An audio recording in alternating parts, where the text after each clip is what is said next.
"We don't need old men like you dragging us down," she said, flipping her hair as if dismissing me was a formality.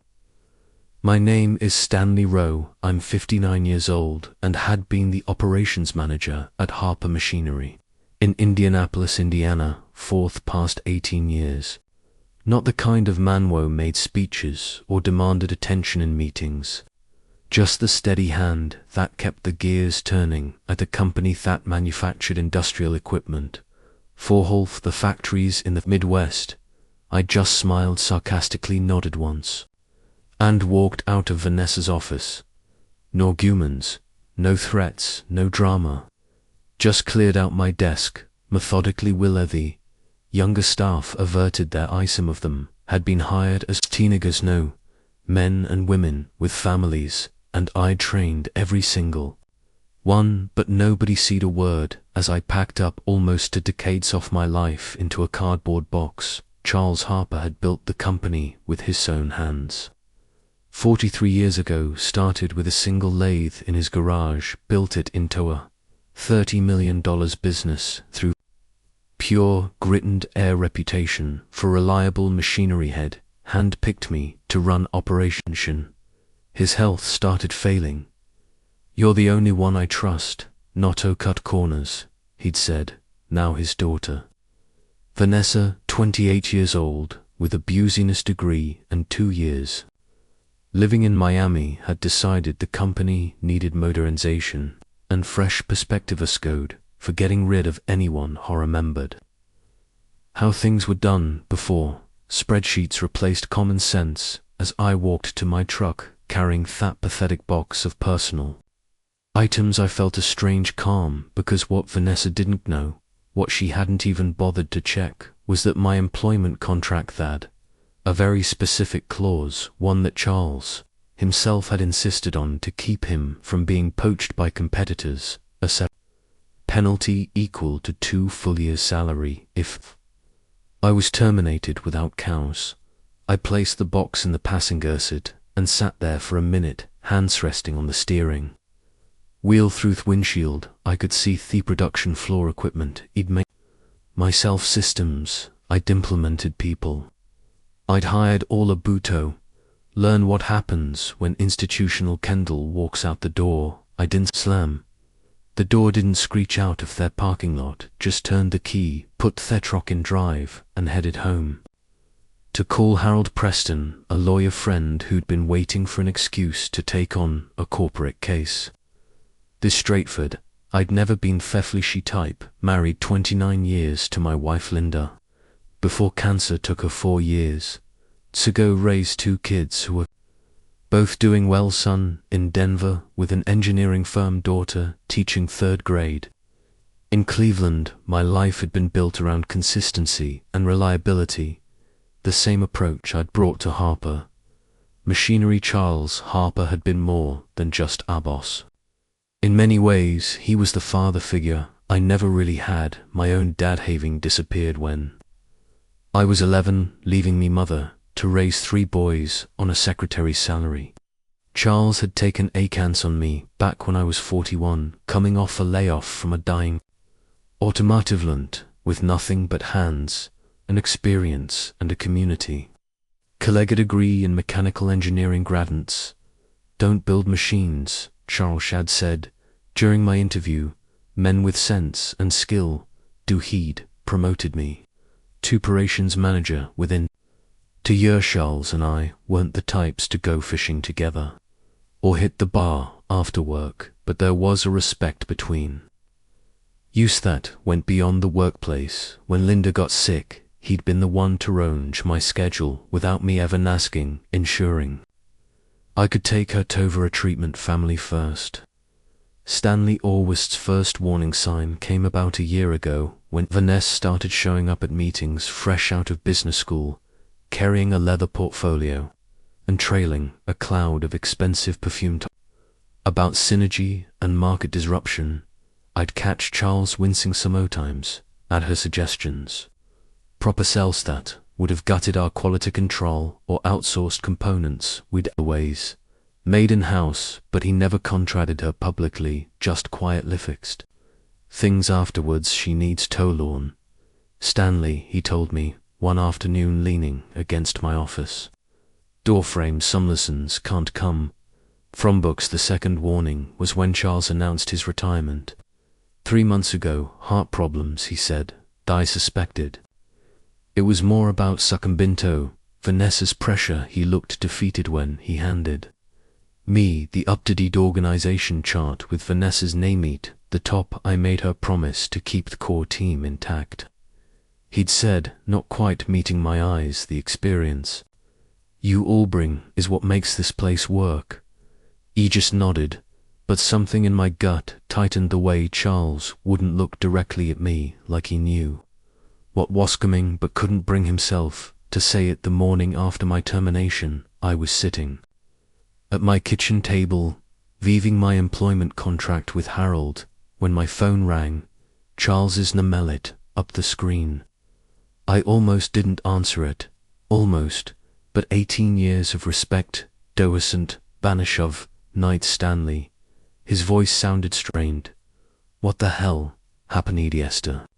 Ask your daughter, I said, keeping my tone neutral, not angry, just stating facts. I did, she said. You were hep-housed, searching for words, resistant, tough, new direction. Said, you were undermining her authority. With the floor team, I said nothing, just let the silence stretch between us. Charles knew me better than that knew. I'd never undermined anyone. You're going to fill her into you, he finally asked. Already have I replied. Harold Preston is handling each. Charles exhaled heavily. I told her to look at the contracts. Told her before I stepped down that there were protections in place. Another pause, she said. She cleaned house yesterday. You, Thomas, Jennifer, anyone over 50, my jaw tightened. Edimus had been our head of engineering for 12 years. Jennifer ran the quality lab like it was her personal kingdom. Both irreplaceable in their own ways. Is that the direction you wanted, Charles? Clearing out everyone who built place with you. You know it's not. Hesed voice tired, but I gave her control. It's hers to run now. I heard voices in the background on his end, one of them distinctly. Vanessa's sharp and demanding of, got to go, Charles said quickly.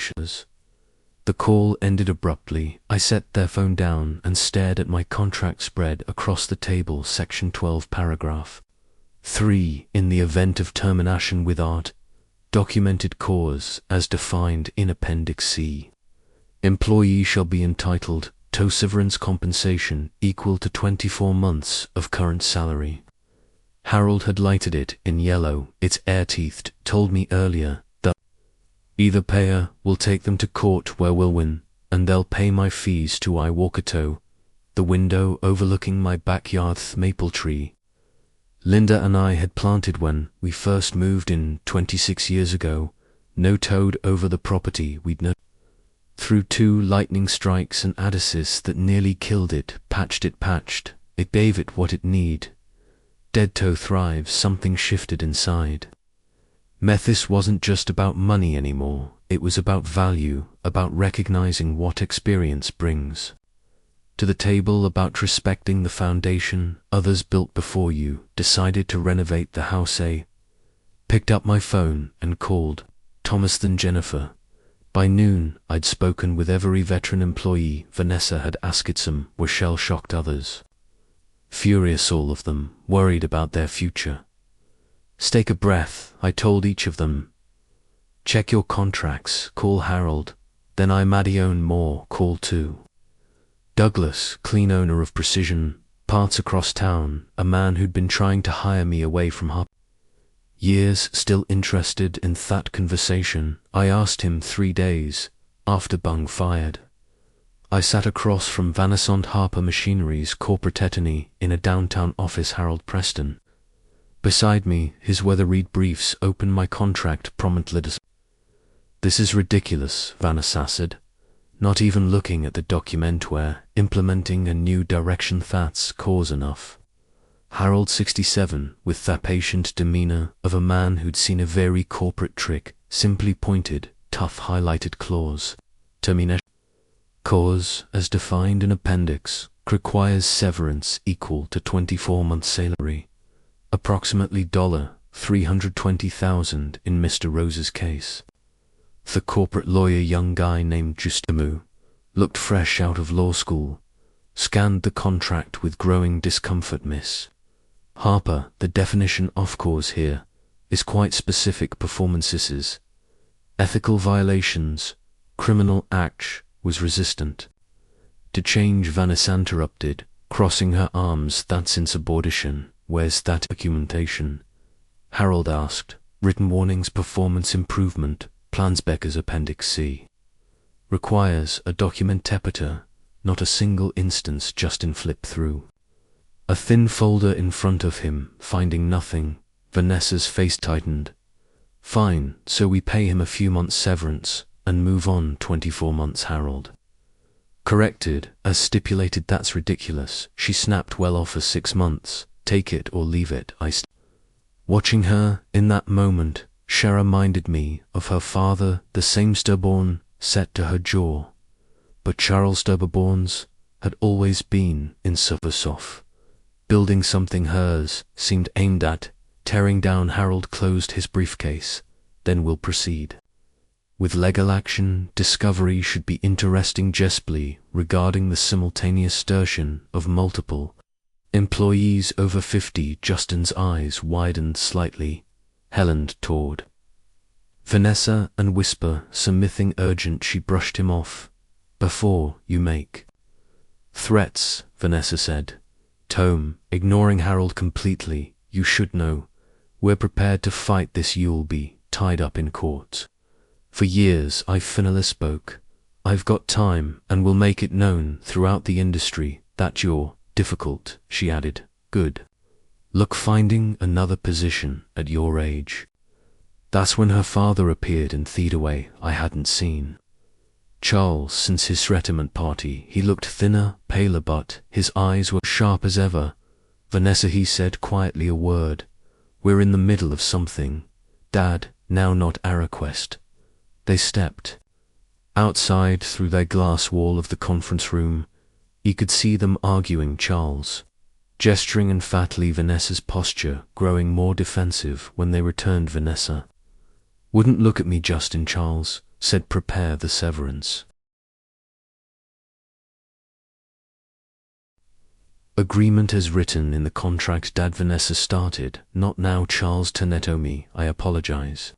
Stanley, this isn't high. Wanted things to end. I nodded on send. Nothing more needed to be said between us. As Harold and I stood to leave, Vanessa stepped in front of me. Isn't over. I'll be reviewing all vendor relationships. Any company that hires you can forget about doing business with Harper. Charles pulled at her words, but said nothing. I just nodded, again thinking about my conversation with Klein the day before, about the entrepreneurship offer he'd made, about the niche market. Harper had been ignoring for years that Precision Parts was poised to enter. You're right about one thing, I told her. It isn't over. The severance payment hit my account a week later. $320,000 minus taxes, more money than I'd ever seen at once. I should have felt vindicated. Instead, I felt hollow. Money wasn't the point. Neither was revenge. Really, it was about something deeper. That same afternoon, I met Thomas Baldwiner, former head of engineering at Adana. Halfway between our homes, Theplos was nearly empty at 3 o'clock in the afternoon. Just a couple of truckers at the counter and us in a back booth. Got me a year's severance, he said, stirring his coffee without drinking. It not as good as your deal, but better than a thing. They want you to sign an end at Hamas. Nodded. Can't talk boot proprietary processes or business practices. For 5 years he gave a bitter 40 years in engineering, and suddenly I can't talk about my own work. You signing it, don't see much choice. Go to our granddaughter starting college next year. I pushed a business card across Theatable. Douglas, clean Precision Parts. He's For a consultant, I said. Someone new who understands precision hydraulics. Nanda. Required. Thomas stared at the card. Harper would sue me if I took this notif. You're just advising on general industry standards, nothing proprietary about that. He pocketed the card slowly. What's going on, Stanley? This isn't like stirring the pot. I hadn't told Nyon about my arrangement with Douglas Hyatt, but Thomas deserved to know we'd worked side by side for over a decade. I'm partnering with Precision, I said quietly. Douglas is bringing me in Tayhead up a new division specialized DRIC components, the small batch high margin stuff. Vanessa thinks is a waste of time. Thomas's eyebrows shot up. Custom work, Charles always said that was Harper's future, and Vanessa's it to focus on mass production. Thinks she can compete with overseas manukas. On price, she can't. Thomas said flatly. Not with our labor costs. ICNO, so does. Charles. Thomas leaned forward. Is that why you're telling Methis? You think Charles is involved? I shook my head. No, but I had lunch with Jennifer yesterday, she said. Vanessa's been liquidating equipment, the specialized machinery Charles bought last year for the custom work she's already sold half of it. That's over $2 million in equipment, Thomas said ice wide. At auction prices probably got 30 cents on the dollar. Thomas sat back, understanding dawning. She's stripping thing. Company converting assets to cash in audit. And guess who's been buying property in Miami? Jesus. Thomas ran a hand over his face. Does Charles know? I didn't think so. He built that company for legacy, not liquidation. We sat in silence for Ammerman, both processing what this meant, not just for us, but for the 100 plus employees still at Harper, for Charles' life's work. What are you going to do, Thomas finally asked. Build something better, I said simply, something that respects both the past and the future with. Douglas clean. Thomas sounded skeptical. Douglas is just an investor's 2 years from retirement himself, went to back people who know what they are doing, then step aside and let Magis. You need an engineer, Woundest Schreiers. Rusracker. I smiled for the first time in weeks. The position's yours if Yao went it once. Your NDA is limited to actually proprietary information, not general knowledge. Thomas studied me. This isn't just business for you, is it? It's personal, it's about value. I said, about building something that lasts, that's alive. Ever wanted to do. 2 months after MIF firing, I sat in Douglas Klein's office viewing architectural plans for the new facility, the converted warehouse on the east side of Indianapolis. Woodhouse, Cornerstone Precision, our new venture, specializing in custom hydraulic components. The name had been Thomas' idea, built from the corners up. He'd said that, how you make something that lasts. Douglas, a barrel-chested man with a full white beard and perpetually rolled up sleeves, spread the supplier contracts across his desk. Machine shops confirmed, said they can deliver the first for Vanessa by next month, and the scent programmer starts Monday. Douglas gave me knowing look. Former Harper employee said, you recommended us. I nodded. Jason Wright had been at Harper for 6 years, brilliant with computer modeling. Criminally underpaid. Vanessa had cut his department's budget by 30%, while doubling her own salary. He'd quit 12 weeks ago. How many does that make now? Douglas asked. C7, I replied. Alter performers. Douglas whistled low. Harper's losing talent fast. People follow good leadership. I said. Vanessa's not providing it. My phone buzzed. A text from Jennifer, still working in Harper's lab, feeding me information with her retirement 3 years away. She couldn't afford to leave, but she could certainly keep her eyes open. The message contained a photo of an internal memo. Production leads quality control issues, 3 major clients threatening to pull contracts over missed deadlines. I showed it to Douglas, who adjusted his reading glasses to see better. Just as we predicted, he said. The brain drains affecting output already. I pocketed my phone, feeling no satisfaction in Denu's Harper-employed families. I'd known for years people with mortgages, kids and college parents in nursing homes. Their suffering wasn't my goal. We should reach out to Midwest Manufacturing One, said, referring to one of Harper's big Jess clients. Let them know we'll be operational in 60 days. Douglas nodded, making a note already scheduled, a meeting for next week.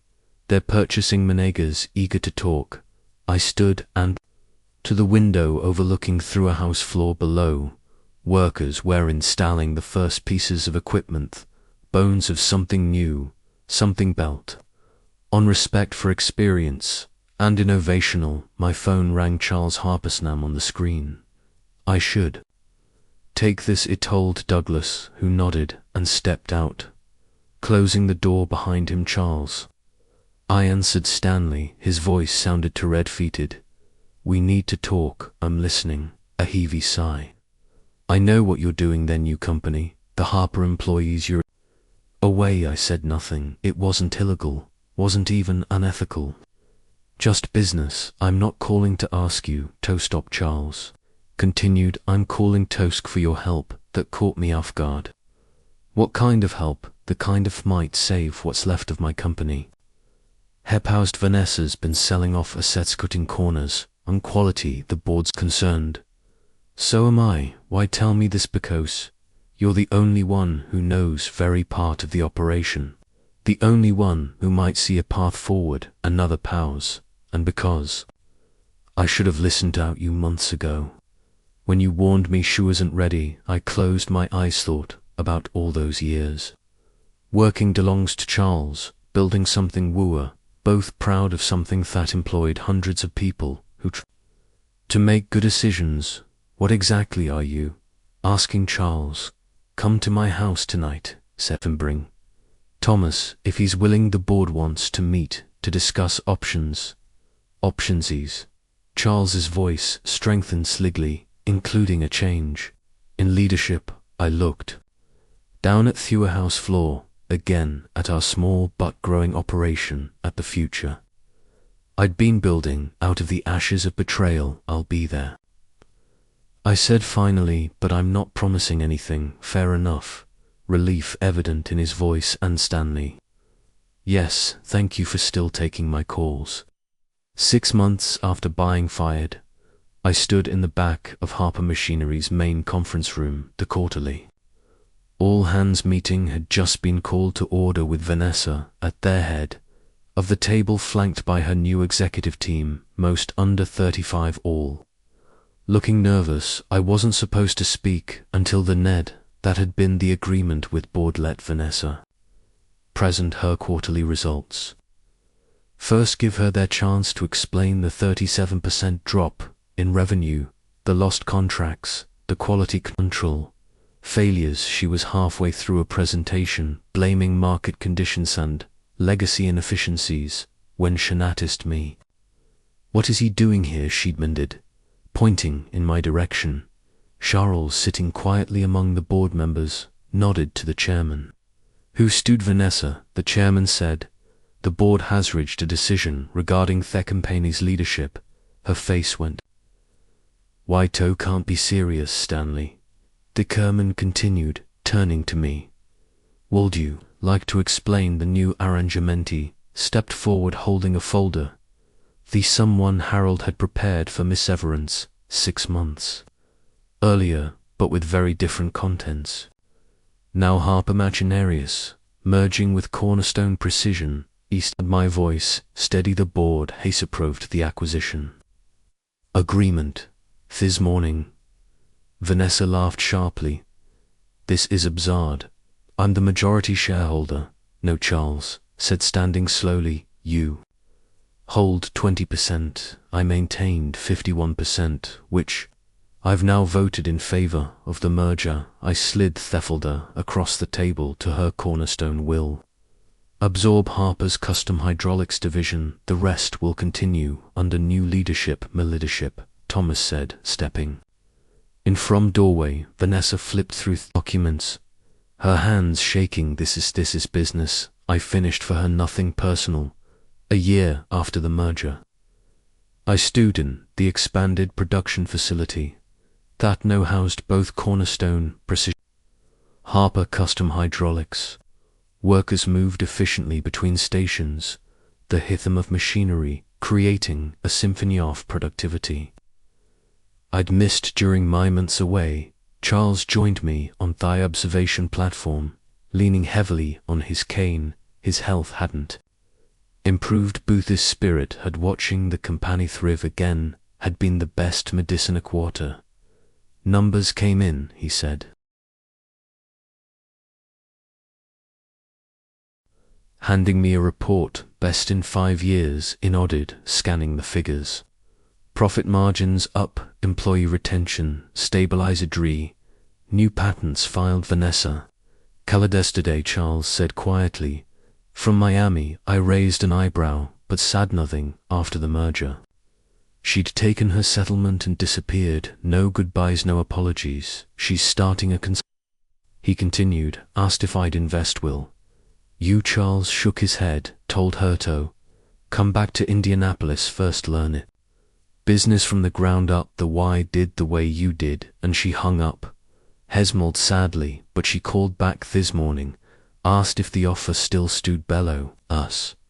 I watched Jason training 2 new programmers on our latest system. Jennifer in her lab coat inspecting components with her characteristic Recious. Thomas at a workstation sketching a design modification by hand before transferring it to computer experience and innovation. Working side by side, not in conflict, not one placing the other, but building something stronger together. You know, Charles said, when I wrote that severance clause in your contract, I never imagined how it would turn out.